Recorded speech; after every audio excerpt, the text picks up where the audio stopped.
Hi, I'm Avicenna, and today I'd like to talk about political equality in democracy. Now, before we get into that, what exactly is political equality? Well, it's the principle that all citizens have an equal right to participate in the political process. In other words, all citizens have the right to vote, run for office, and influence government decisions without discrimination based on their race, gender, or social status. Now, this is an essential part of modern democracy. After all, it means all votes should count as one, meaning my vote should should be the same as your vote. But the way political equality is not really implemented perfectly. What do I mean by this? Well, for example, children, um, citizens under the age of 18 are disenfranchised. They are not able to vote. Now, the reason for this will differ based on scholars, but usually people say that they are cognitively and emotionally immature. They're not able to fully process the repercussions of their decision to vote, and they have a limited capacity to make informed decisions. The they don't fully understand the political situation. So, and in a similar vein, mentally impaired people will also are also disenfranchised. Interestingly, also criminals and felons in many parts of the world are not able to vote.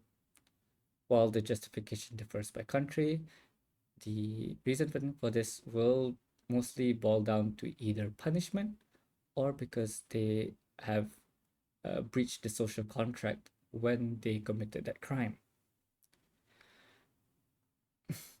Now, I just listed more obvious ways that political inequality is manifested in modern democracy. But a less obvious, more subtle way that can manifest is when there is an unequal capacity to participate. See, those with access to more resources, i.e., the educated and rich, are more likely to participate in the political process, which means they are more likely to vote and are more likely to run for office.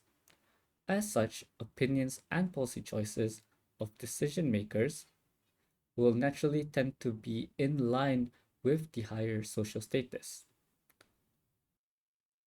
Now, I've gone over how political equality isn't really perfectly implemented in modern democracy. But should we even strive to reach political equality? Well, one of the first criticisms against democracy was by Plato.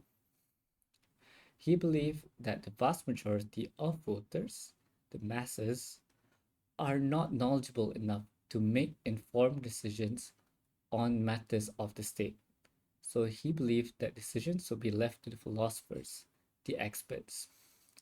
Now, one of the examples that we can see in modern times is in Brexit. In 2016, the UK held a vote for whether or not um, the UK should leave the European Union. Experts warned that this could hurt the UK economy, but the vote passed and the UK left the economy.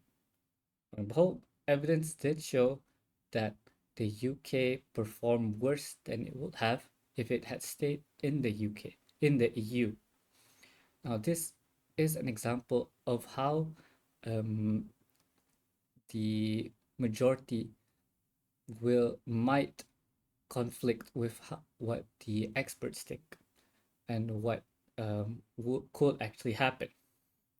Now, another criticism against democracy is the possible tyranny of the majority. The interests and will of the majority may trample upon the rights of minority groups. Example of this is seen in the discrimination of the Kurdish people in Turkey.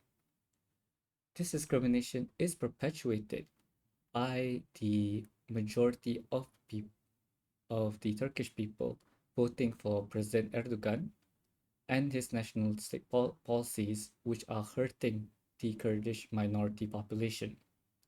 So this is an example of the majority causing tyranny for the minority groups. That is all from me. Thank you.